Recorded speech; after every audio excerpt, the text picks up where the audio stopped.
Tonight, we begin in the wide rolling fields of the Scottish borders, where Dunn's Castle rises from the land like a quiet, watchful memory.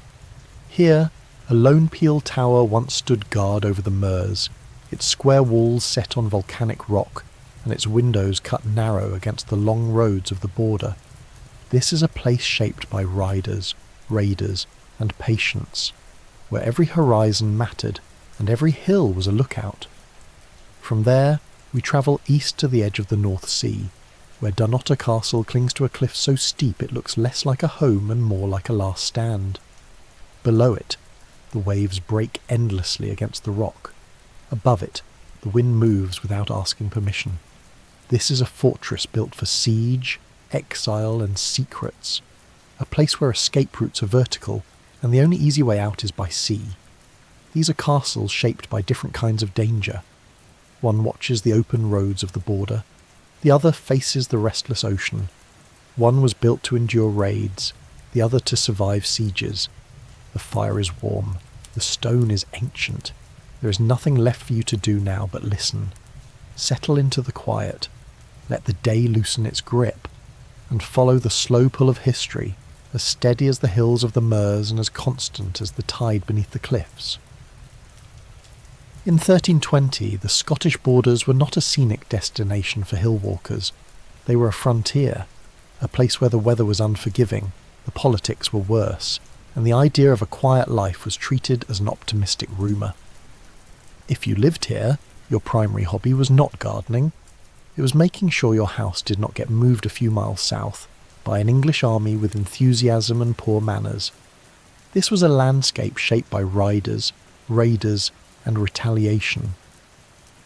And it was here, on the lower slopes of Dunnslaw, that a very serious pile of stone first appeared.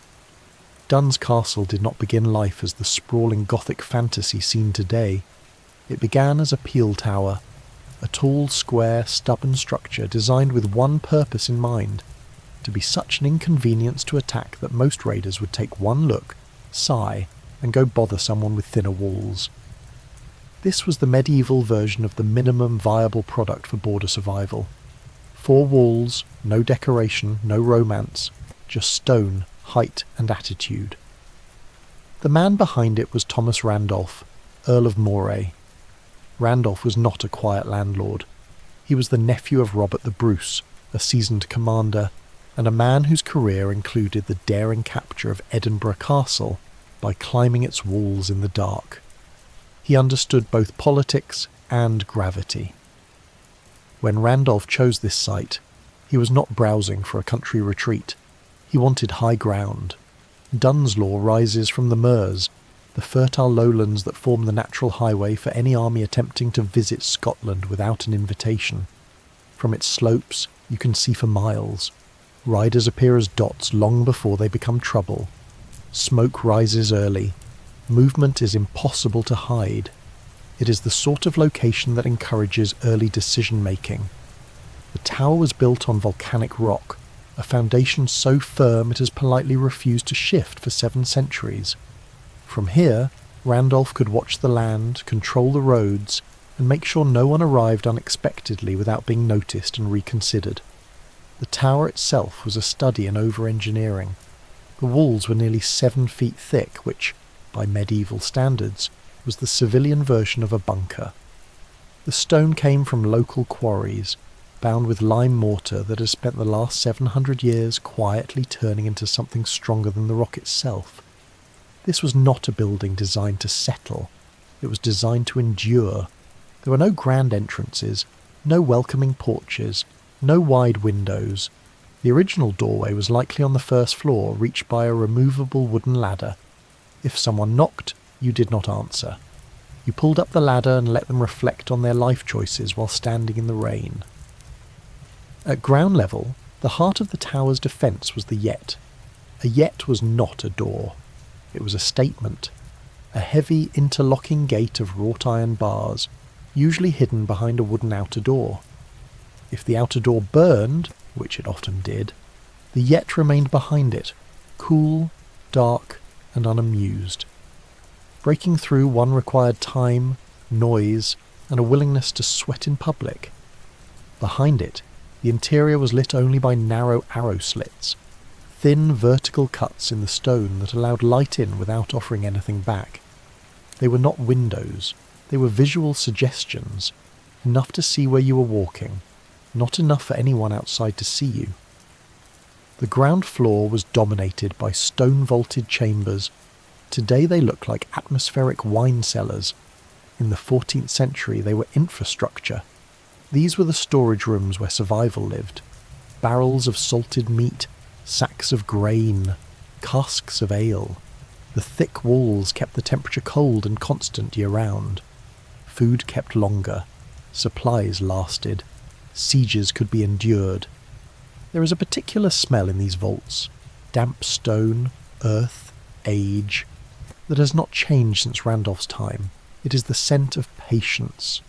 For more than 2 centuries the tower stood like this, watching, waiting, doing its job. Borders shifted, kings changed, wars came and went, the tower remained. But by the mid-16th century the world had changed. Gunpowder had arrived, and England had opinions. In 1545, during the period politely remembered as the Rough Wooing, Henry VIII attempted to force a marriage alliance with Scotland through the diplomatic technique of burning everything that did not agree. English armies swept through the borders under the Earl of Hertford, flattening towns, stripping fields, and testing every stronghold they encountered. Duns was no longer facing mounted raiders with ladders, it was facing artillery. Cannon did not care about 7-foot walls. They did not negotiate. They did not climb. They struck. The old Peel Tower was tested like never before. Stone that had resisted arrows for generations now faced iron shot. Defence became a matter of endurance rather than invincibility. The age of medieval confidence was ending. The age of gunpowder had arrived. Duns survived. But it would not remain a simple square tower much longer. The lonely sentinel on the law was about to be transformed into something far grander, a fortress, a residence, and eventually a symbol of power far beyond its original purpose. For now, though, it remained what it had always been, a square survivor, standing above the moors, watching the roads, waiting for the next rider to appear on the horizon. By the early 17th century, Dunn's Castle had grown used to being left alone. The old Peel Tower stood on its volcanic rock with the confidence of something that had already survived enough history for one lifetime. Sheep grazed on the slopes, moss climbed the stone, the Merse rolled out below in long green fields broken only by hedgerows and the slow movement of clouds. It was peaceful, which is usually when trouble arrives. In 1639, the quiet dignity of Duns was interrupted by 20,000 men. They did not arrive gently. They did not arrive quietly. They arrived with banners, tents, cannon, and a very clear idea of how the country ought to be run. This was the Covenanting army. They came not for scenery, but for conviction. At their head stood General Alexander Leslie, a professional soldier who had spent much of his life fighting across Europe in the 30 Years' War. He was not tall, he was not theatrical, but his resume read like a catalogue of continental battlefields. When Leslie chose Duns, he chose it for the same reason Thomas Randolph had centuries earlier: high ground, good roads, a castle that did not ask questions. The slopes of Duns Law were transformed almost overnight into a canvas city. Tents spread across the hill like a second layer of landscape. Campfires burned. Supply wagons creaked up muddy tracks. Horses stamped and snorted in long lines. The quiet parkland became a military capital. Leslie took up residence inside the castle itself, turning the old Peel Tower into his command centre. Where once there had been arrow slits and storage barrels, now there were maps, messengers, and men arguing over the future of Scotland. The tower became a headquarters. Ink replaced blood. Parchment replaced shields. Strategy replaced survival. Above the castle, on the crest of Duns Law, stood the Covenanters' Stone, a great weathered block of rock that looks as though it was placed there by the landscape itself. Here, each morning, The army gathered. 20,000 men assembled on the hillside, their tents stretching behind them, their pikes and muskets forming dark forests against the mist. They came not for drill, but for worship. Their standard flew above them, bearing the words, "For Christ's crown and covenant." The sermons were long, the psalms were louder. When the men sang together, the sound rolled down the law like weather. It drifted across the fields, over hedges, and into the castle courtyard below. The stone walls caught the echoes and held them, as if the building itself were listening. It was not a quiet faith. Inside the castle, the atmosphere shifted again. While the soldiers shivered in tents on the hill, the thick walls of the tower offered something rare. Silence. 7 feet of masonry did what no invention yet could. It kept the world outside. Within those walls Leslie negotiated. Envoys came and went. Messengers arrived breathless from Edinburgh and London. Boots echoed across stone floors in steady rhythms. The great hall became a chamber of decisions. Men leaned over oak tables. Quills scratched across parchment. Candle wax dripped onto documents that would decide whether the country marched or waited. Meanwhile, beneath their feet, the old storage vaults filled once more. Grain, salted meat, ale. The basements that had once fed a border household now fed a national movement. The logistics of hosting 20,000 soldiers on a hillside required more than enthusiasm. It required planning, patience, and a tolerance for mud. Supplies moved constantly between castle and camp. Carts rolled day and night. Barrels were stacked where wine had once stood. It was the largest operation Duns had ever seen. And yet, for all its size, there was a strange calm. This was not a battlefield. It was a negotiation camp. The work being done here was not destruction, but delay. Every meal served was another day without war. Every sermon preached was another reason to hold the line without crossing it. By 1645 the army moved on. The tents vanished. The fires went out. The hills returned to sheep and wind. But Duns Castle did not return to being a quiet border tower. It had become a place of national memory. The Covenanters left behind their stone on the law and their footprints in the great hall. They left a castle that had hosted an army and listened to a country argue with its king. The old Peel Tower had survived centuries of border war. Now it had survived politics, and it was about to be transformed again, not into a fortress, but into something far grander, far stranger, and far more theatrical than Thomas Randolph could ever have imagined. By 1696, the age of armoured survival was finally winding down. The borders were no longer a place where every horizon needed watching. Raiding parties faded into memory. The sound of cannon had moved elsewhere. And for the first time in centuries, Duns Castle could consider a radical idea. What if home didn't feel like a stone coffin with views? That year the estate passed into the hands of the Hay family, and with them came a change in temperament. The Hays were not interested in watching for riders on the Meuse. They were interested in hosting guests who arrived by carriage and expected wine that had not been rationed for siege. They inherited a grim, soot-stained peel tower and looked at it the way one looks at an old suit of armour. Impressive, uncomfortable, and no longer required. The transformation began with the introduction of Georgian symmetry. Where medieval builders had prized thickness and height, Georgian architects prized balance and light. The Hays decided that while 7-foot-thick walls were excellent at stopping arrows, they were remarkably poor at letting in the sun, so they cut into the stone.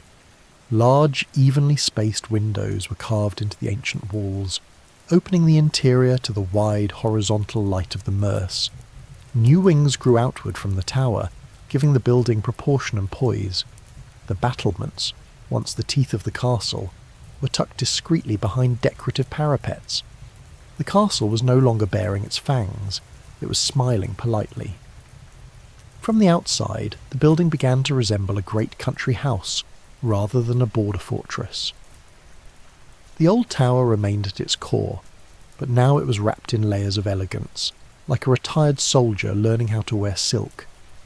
Inside, the changes were even more dramatic.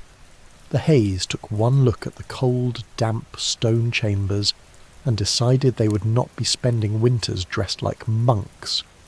Walls were panelled in oak. Floors were covered with thick carpets.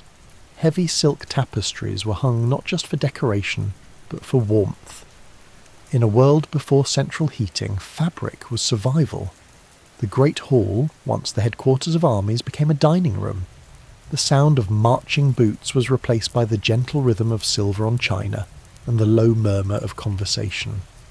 Fireplaces were enlarged. Ceilings were refined. Rooms were arranged for comfort rather than defence. The fortress had been domesticated. If you looked closely, you could still see the bulk of the old peel tower lurking beneath the finery, like a professional wrestler forced into formal wear. The window recesses remained deep. The walls were still impossibly thick, but now they were lined with velvet. Outside, the Hays turned their attention to the landscape. They did not want a garden. They wanted permanence. They planted the great avenue, a grand double row of lime and oak trees stretching away from the house in a straight ceremonial line. Walking beneath it today feels like moving through a green cathedral. The branches arch overhead, filtering the light into a shifting mosaic of shade. It is an architectural project that takes generations to complete. The Hays planted trees they would never see fully grown, a gift of shade to people they would never meet. There is a story attached to the avenue. It is said that the trees were spaced with mathematical precision, so that the sound of carriage wheels on gravel would echo between the trunks in a particular rhythm. Servants inside the house could supposedly hear a guest's approach several minutes before the carriage arrived. Just enough time to light the fires, just enough time to straighten the furniture, just enough time to look as though the household had been ready all along. By the early 19th century, Dunnottar Castle had become a model of refined estate living. It was comfortable, it was bright, it was cultured. The square survivor of 1320 still stood at its heart, but now it wore Georgian manners and strolled beneath its own trees. The castle had traded vigilance for elegance, but it was not done changing. The 19th century was approaching, and with it came a renewed appetite for drama, a desire for shadows, towers, and romance. A man named William Byrne was about to arrive, and he had very different ideas about what a castle should look like. By 1818, the Hay family had decided that comfort was no longer enough.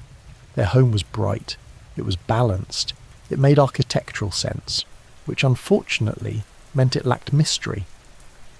What they wanted now was drama. They wanted a house that looked as though it had been assembled during a thunderstorm by someone with very strong opinions about towers. To achieve this, they hired James Gillespie Graham. Graham did not design buildings, he staged them.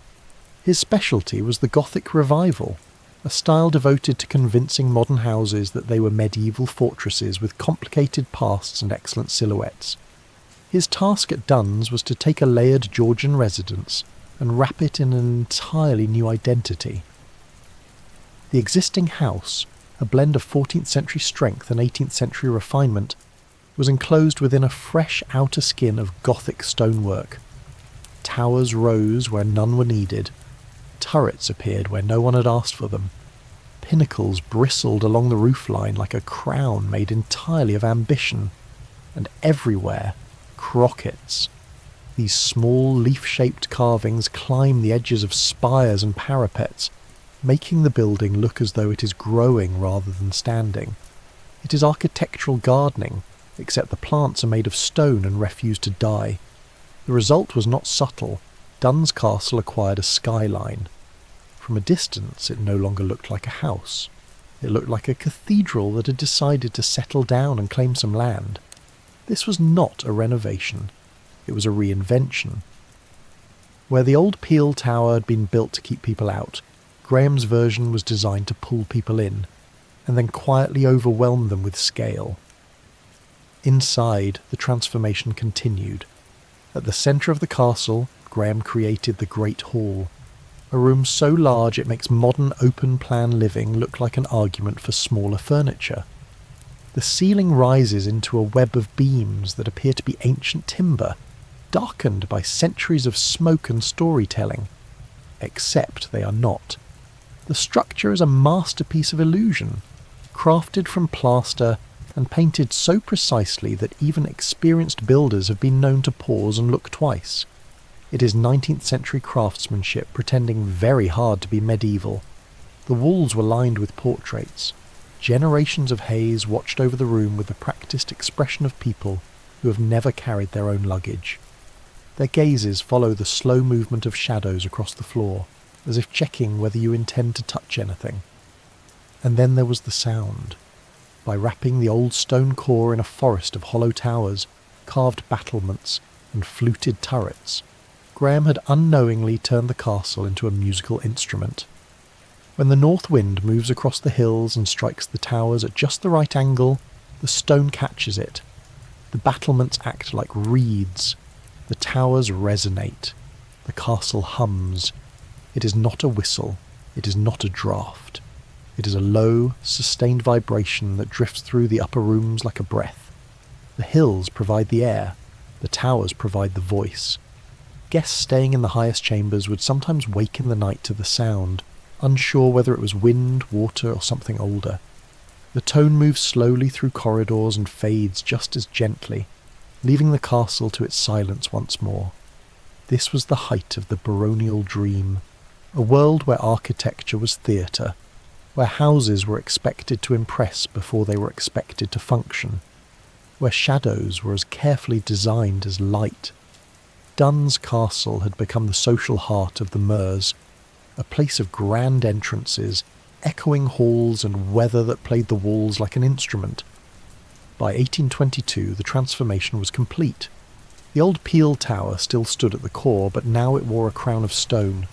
The castle had become a Gothic icon, a maze of towers and terraces, carved edges and long views, a monument to wealth, taste, and the belief that history looks better when you design it yourself. But while Graham had built the dream, the next century would test it. The castle would keep its voice, the wind would keep its song, but the world beyond the towers was changing, and even the most dramatic silhouette eventually has to face the future. By the middle of the 19th century, the Hay family had done more than build a home. They had built a machine, not a loud one, not a mechanical one, but a device of stone, glass, water, and shadow, calibrated to the rhythm of days and seasons. Dunn's Castle was now whispered to be a calendar house. This was a particular Victorian fascination, the belief that a building could be aligned with the structure of time itself, a house that did not merely shelter its owners, but quietly kept track of the year on their behalf. According to long-held local law, the design of the castle followed the calendar. There were said to be 365 window panes, one for every day, 52 doors for the weeks, and 12 chimneys standing watch over the months. Whether or not every number aligns perfectly, the idea remains firmly planted in the imagination of the place. The castle feels measured, counted, deliberate, as though each sunrise had been allocated its own square of glass. It is the sort of design that suggests time itself is a guest of the household, invited in each morning, shown to its window, and politely escorted back out again at dusk. The sense of order extended inward.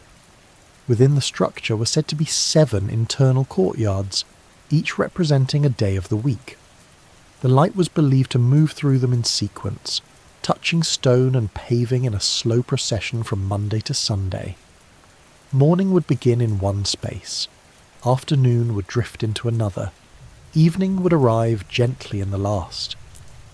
Walking through the castle became a journey through the week, a progress bar of sunlight and shadow. The household did not need clocks, the walls did the counting. But while the castle was aligning itself with the sky, the estate beyond its walls was being shaped by water. Not far from the Gothic towers lies a dark, still lake known today as the Hen Poo. The name is misleading. It is a softened form of haven pool, a man-made body of water created to complete the estate's carefully composed landscape. It is a place of deep, heavy quiet, where the surface is so dark and smooth it looks less like water and more like polished stone. The lake was designed as a mirror. Trees double themselves in its surface. The sky folds downward into it, and on a calm day, the towers of the castle appear to rise twice as high. It is architecture repeated by reflection. Along its banks, the haze planted western red cedars, towering trees with branches that sweep downward like curtains of green velvet. They do not simply grow, they loom. Their presence cools the air. Their shadows thicken the silence. Standing beneath them, the world feels slowed, softened, and gently held in place. It is the kind of quiet that settles into the shoulders. The haven pool also served a more practical purpose. Before refrigeration, winter was harvested. When frost sealed the lake, men would cut great blocks of ice from its surface and lower them into a stone-lined icehouse buried deep in the ground. Packed with straw and earth, the ice would survive into summer. This allowed the household to serve chilled desserts in July. In the 1800s, this was not convenience, it was power. By the end of the century, Dunn's Castle had become a perfectly calibrated system. It counted the days with its windows, tracked the weeks with its courtyards, stored the seasons beneath the ground, and deep at its heart the square peel tower of 1320 still remained, the mainspring of the whole mechanism. The old sentinel had not been removed. It had been preserved, wrapped in beauty, anchored in order, hidden inside a clock made of stone. But the new century was approaching, and the world beyond the cedar trees was accelerating. Time was about to move faster than any calendar could follow. By 1900, the great stone calendar was still keeping its quiet count. The windows caught the days, the chimneys marked the months, the courtyards followed the path of the sun. But beyond the trees and the long sweep of the great avenue, the world was beginning to move much faster. Across the borders, old estates were being divided, sold, repurposed, or quietly forgotten. Houses became schools, ballrooms became dining halls, libraries became lobbies, towers became convenient viewpoints for weekend visitors with cameras and umbrellas. Dunn's did something unusual. It stayed. While other great houses were carved up like Sunday roasts, Dunn's Castle remained in the hands of the Hay family. It was never sold, never abandoned, never turned into a brand. For more than 3 centuries, the same family has held the keys. That kind of continuity leaves a mark. There is a weight to the place, but not a heavy one. It is the feeling of something that has not been interrupted. A long, slow breath that began in the 17th century and never quite ended. When you step off the great avenue and see the towers rise through the trees, the castle does not feel like a relic. It feels like it has simply been waiting. A house with 7 centuries of memory, however, is rarely empty. Every old tower collects its shadows, and Dunn's has one that is spoken of in quiet voices. In the original 14th century wing, where the peel tower still forms the heart of the house, there are stories of a white lady who walks the corridors in the late hours. She's not said to rush. She does not startle. She does not announce herself. She simply moves, through vaulted rooms, along stone passages, past doors that have been opened and closed for hundreds of years. She's described not as a spirit of fear, but of watchfulness, a presence that belongs to the building itself. In a house obsessed with the passage of time, she is its most loyal witness. If the castle is a machine, she is its memory. Beyond the walls, the estate has entered its final transformation. The battlefield has become woodland. The drill ground has become meadow. The supply routes have become walking paths. Much of the land is now protected as a nature reserve. The new residents move on wings and hooves. Red squirrels stitch through the trees. Ospreys circle above the water. Deer step carefully through the long grass. The haven pool, once cut for reflection and ice, now lies dark and still beneath the cedars. Its surface carries the sky. Its silence carries the years. The pinetum whispers in the wind, and the castle listens. The old castle song still hums through the towers when the wind comes down from the hills, but now it is not drowned out by cannon, sermons, or carriage wheels. It is the sound of a place that has finally been allowed to rest. Dunn's castle no longer guards borders, it no longer hosts armies, it no longer counts its days in gunpowder, it counts them in light. As the sun lowers over the moors, the final glow reaches the last courtyard and lingers on the Gothic stone. The lake darkens, the cedars grow still, the towers fade into silhouette. The White Lady begins her quiet rounds. The swans fold their heads beneath their wings, and the house settles into its night.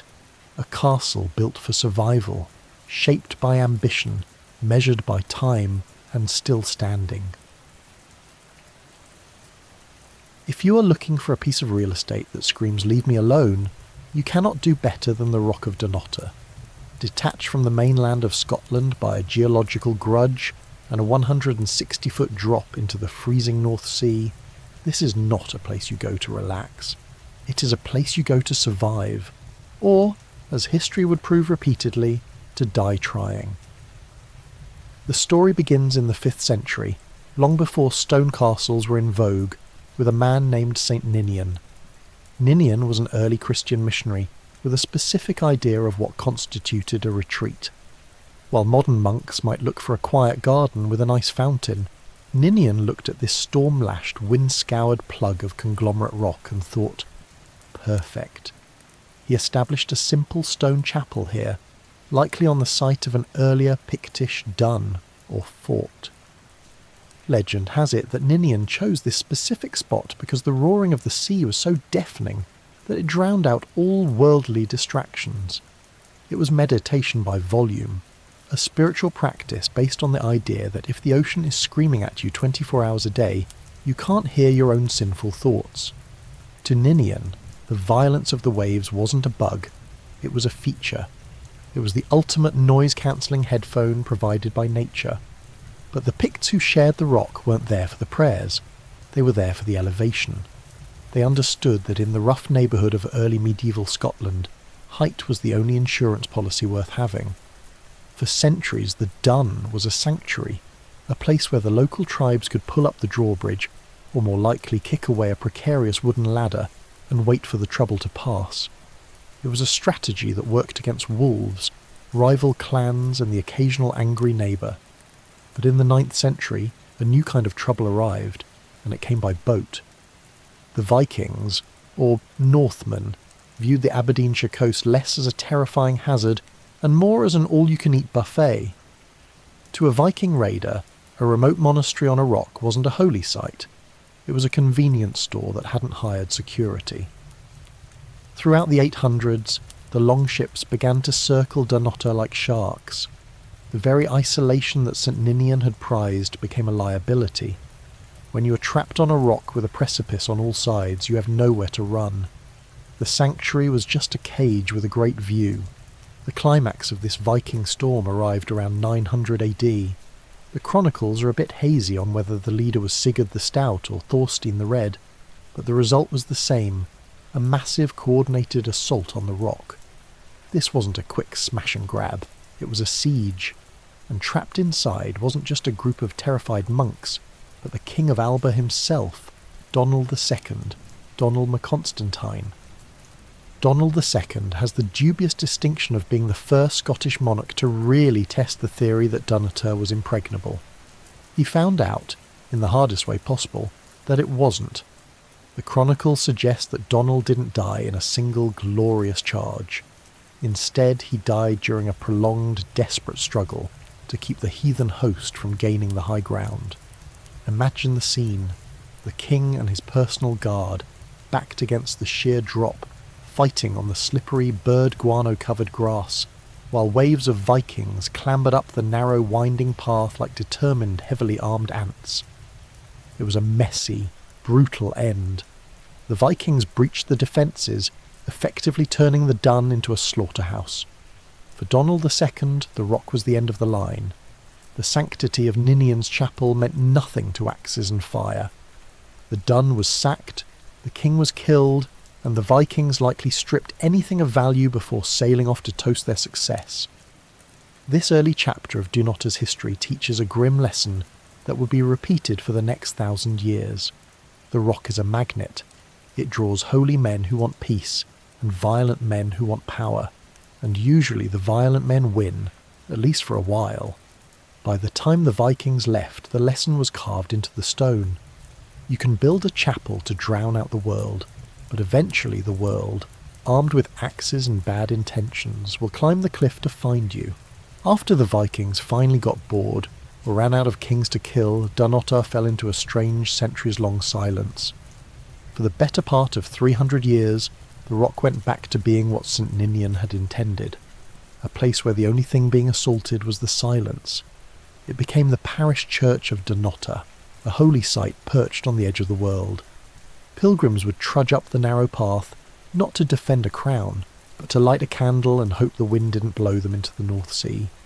It was a period of calm, where the screaming of dying monarchs was replaced by the low, rhythmic chanting of Latin Mass.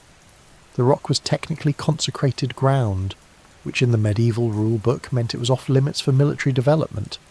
It was God's property, and God generally frowned upon zoning violations. But in the early 1200s, a man named Sir William Keith took a long, hard look at the rock and decided that God wasn't using the square footage efficiently enough. William was the ancestor of the Earls Marischal, a family who would go on to become the landlords of the Scottish coast. William wasn't interested in meditation. He was interested in leverage. He saw a 160-foot sheer drop and a narrow, defensible causeway and thought, "This isn't a church. This is the ultimate keep." So with a boldness that bordered on sacrilege, he began to evict the priests and move in the masons. He started building a stone castle directly on top of the consecrated ruins. In modern terms, this was like a developer bulldozing a historic cathedral to build a luxury gated community. The reaction was swift and furious. The Bishop of St. Andrews, who considered Dunnottar part of his spiritual portfolio, went nuclear. He didn't just sue William, he excommunicated him. Now, excommunication today sounds like a harsh administrative penalty, like losing your Costco membership. In the 13th century, it was a social and spiritual death sentence. It meant you were cut off from the sacraments, your soul was damned to hell, and legally people could stop paying you rent without feeling bad about it. So William had effectively been cancelled by the church, his soul marked as return to sender. Most men would have panicked and torn down the walls. William Keith, however, was a man who understood that in the Middle Ages, everything was negotiable if you went high enough up the chain of command. He appealed directly to the CEO, the Pope. What followed was one of the great plea bargains of Scottish history. The Pope, sitting in Rome, and likely caring very little about a windy rock in Aberdeenshire, issued a papal bull. The verdict? William could keep his castle and his soul on one condition. He had to build a brand new church for the parish in a more convenient location on the mainland. William agreed immediately. He built the church of St. Bridget nearby, paid the fine, and the excommunication was lifted. It was a classic case of it's easier to ask for forgiveness than permission, provided you have the cash to build a replacement church. With the legal dispute settled, the real work began, and work is an understatement. The construction of the early stone castle at Dunnottar was a logistical nightmare that defies modern comprehension. Every single stone, every barrel of lime mortar, every beam of timber had to be hauled up a narrow, winding path that is terrifying enough to walk down empty-handed, let alone while carrying 100 pounds of sandstone. There were no cranes, no hydraulics, just the raw, grinding misery of human muscle against gravity. The labourers worked on a precipice where a single slip meant a 160-foot drop into jagged rocks and freezing water. The sound of construction, the clink, clink, clink of chisels, would have mixed with the roar of the sea and the screaming of the gulls. Slowly, methodically, the wooden palisades of the early era were replaced by permanent masonry. The rock was being armoured. William Keith wasn't just building a home, He was building a statement that said, "I fought the church, I fought the cliffs, and I won." By 1297, the parish dispute was a distant memory. The church was gone, replaced by a fortress that looked like it had grown out of the basalt itself. But as William Keith's descendants sat in their new wind-battered great hall, a new storm was gathering in the south. The English were coming, and unlike the Bishop of St Andrews, they weren't going to be satisfied with a new church and a written apology. The Rock was about to face its first true test as a castle, and the man arriving to test it was none other than William Wallace. By 1297, the papal bull had done its job, and the Keiths had their fortress. Unfortunately for them, Edward I of England, a man whose nickname, Hammer of the Scots, suggests he wasn't known for his delicate diplomatic touch, decided he wanted it too. Edward viewed Scotland less as a sovereign nation and more as a rebellious HOA that needed new management.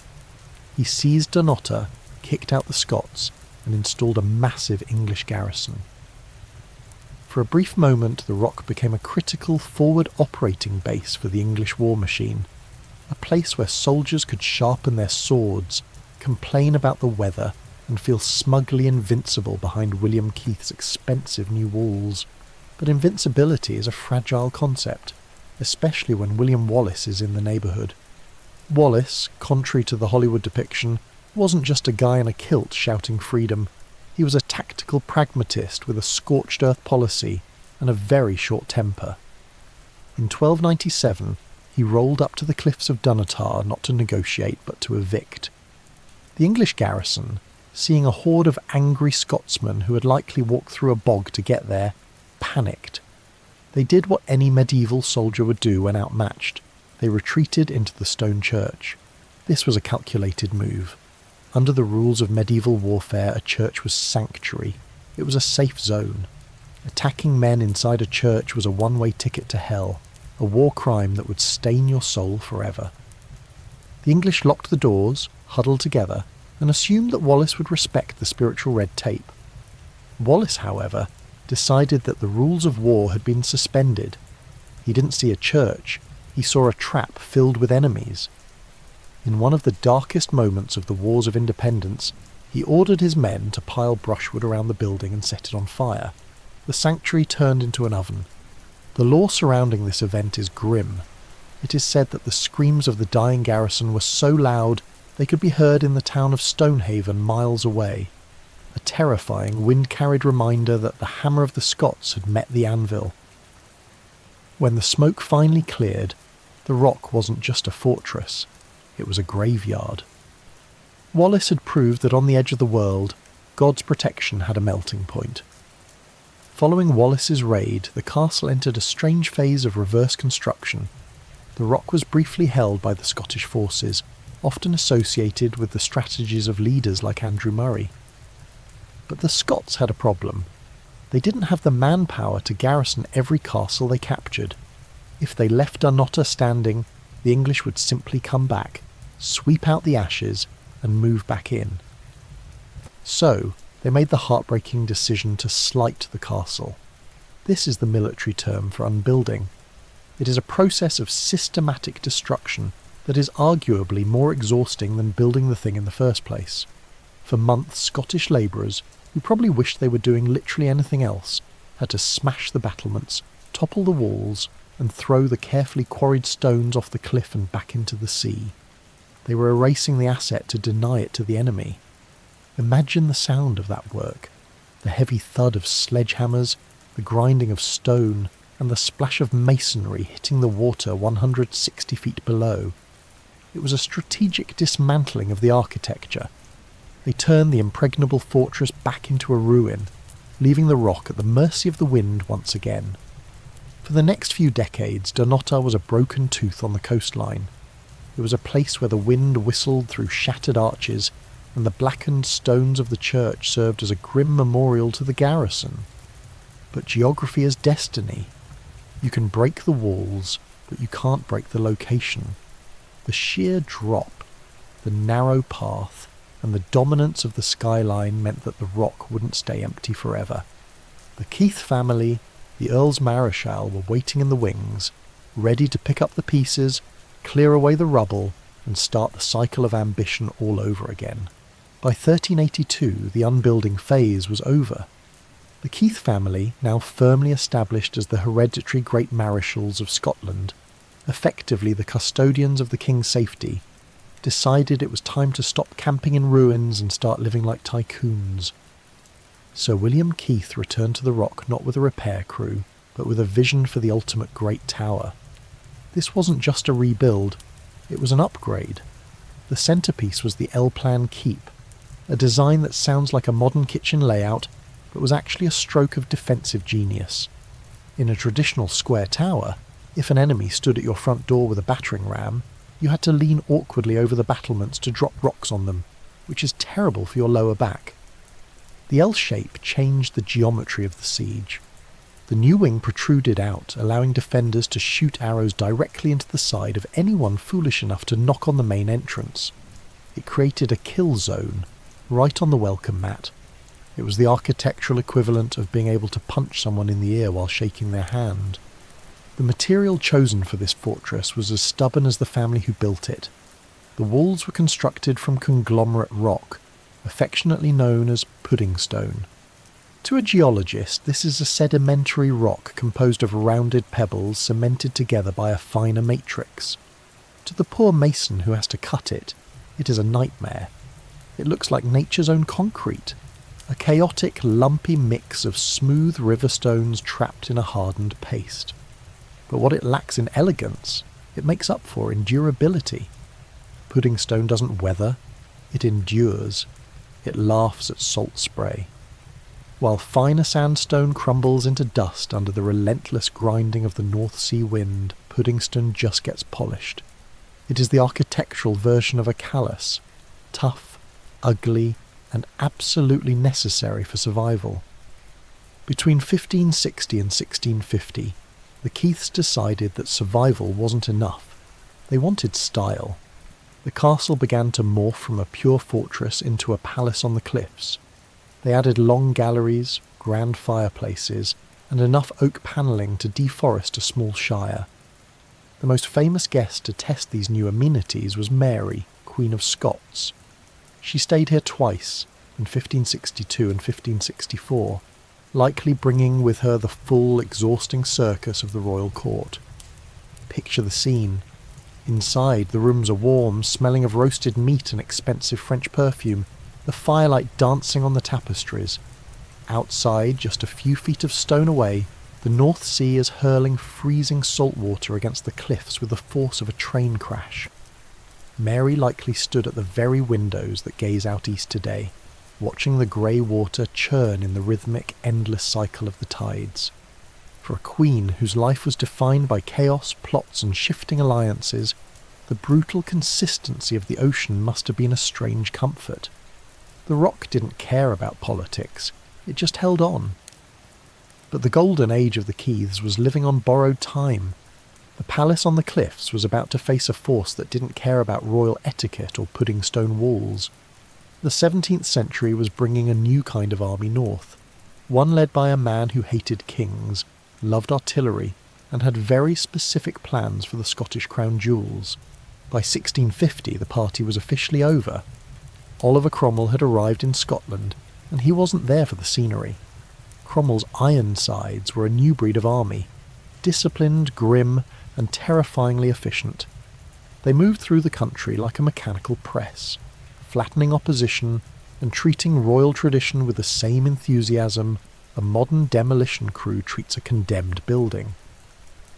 In the face of this relentless advance, the Scots had a problem. They possessed the honours of Scotland, the crown, the sceptre, and the sword of state. These weren't just expensive accessories, they were the physical hard drive of the Scottish nation. To lose them was to lose the argument that Scotland existed as a kingdom at all. Cromwell wanted them melted down into coins, a pragmatic and deeply insulting way to erase a monarchy. Running out of options, the Scots looked at the map and pointed to the one place that had always been the end of the line, Dunnottar.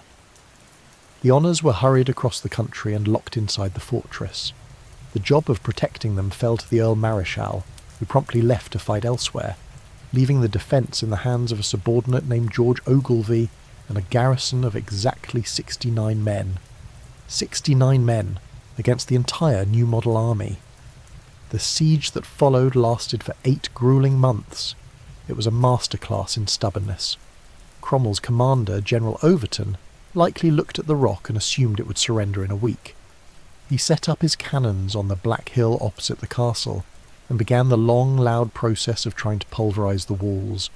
But for the men inside, the real enemy wasn't the artillery, it was the pantry. A siege is not usually defined by heroic sword fights. It is defined by the slow, agonising mathematics of calories. For 8 months, the diet of the garrison consisted of salt fish, oats, and whatever they could scrape out of the bottom of a barrel. Salt fish is an acquired taste. After 3 weeks, it's annoying. After 6 months, it's a psychological torture device. The water supply was even more precarious. Dunnottar has no natural spring. The defenders relied entirely on a large stone cistern, a murky pool of captured rainwater mixed with sea spray and whatever blown dust landed in it. Every time the English cannons fired, dust would shake from the ceiling into the water. Every time the wind blew, salt coated their lips. They were living on a rock, surrounded by the ocean, yet constantly thirsty. As the winter of 1651 turned into the spring of 1652, the situation became critical. The heavy guns arrived from England, massive siege engines capable of cracking the pudding stone walls like an egg. Ogilvy knew the game was up, the rock would fall, but he also knew that if the honours were found, the resistance was over. Enter Christian Fletcher. History is often written by generals, but it is occasionally hijacked by the wife of a local minister with nerves of steel and a very large skirt. The plan was a heist movie waiting to happen, set in the 17th century. The lore varies on the exact mechanics, but the most enduring version is the simplest. Christian Fletcher, wife of the Minister of Kinneff, asked for permission to visit the castle to distribute goods to the soldiers. The English commander, perhaps feeling a moment of gentlemanly leniency, or perhaps just underestimating a woman in a bonnet, let her pass. She walked into the fortress, she walked into the treasure room, and then she did the unthinkable. She took the crown of Scotland, a heavy gold circle loaded with gems and history, and hid it. Some say she wrapped it in flax and tucked it into a sack of wool. Others say she suspended it under her skirts, relying on the sheer volume of 17th century fabric to hide the bulk. The sceptre, a long silver rod, was broken into 2 pieces to fit. Then came the hardest part, the walk back. Imagine the physics of it. The crown is heavy, it is awkward. One slip, one clink of metal against stone, one unnatural sway of the hips, and you are dead. Not just arrested, executed for treason. Christian Fletcher walked back across the narrow causeway. She walked past the English sentries. She likely nodded to them, perhaps complained about the cold wind or the smell of the soldiers' camp. She maintained a slow, steady pace, fighting the urge to run, fighting the weight dragging at her waist. She walked right out of the most heavily besieged fortress in Britain, carrying the kingdom in her laundry.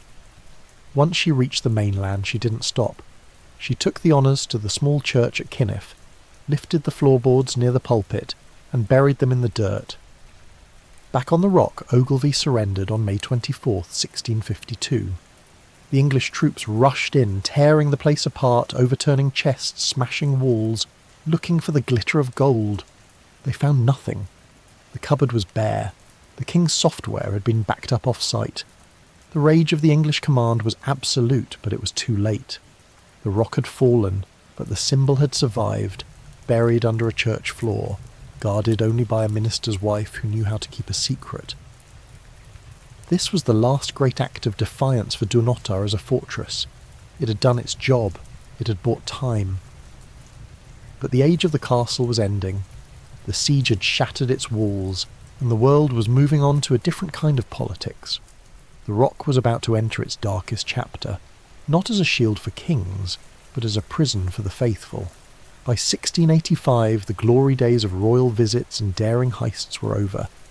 Dunnottar had ceased to be a palace, and had become something far uglier, a container for human misery. The Whig's Vault is a space that still feels heavy when you walk into it today. It is a low-ceilinged, stone-walled cellar that looks like it was designed to store wine or coal.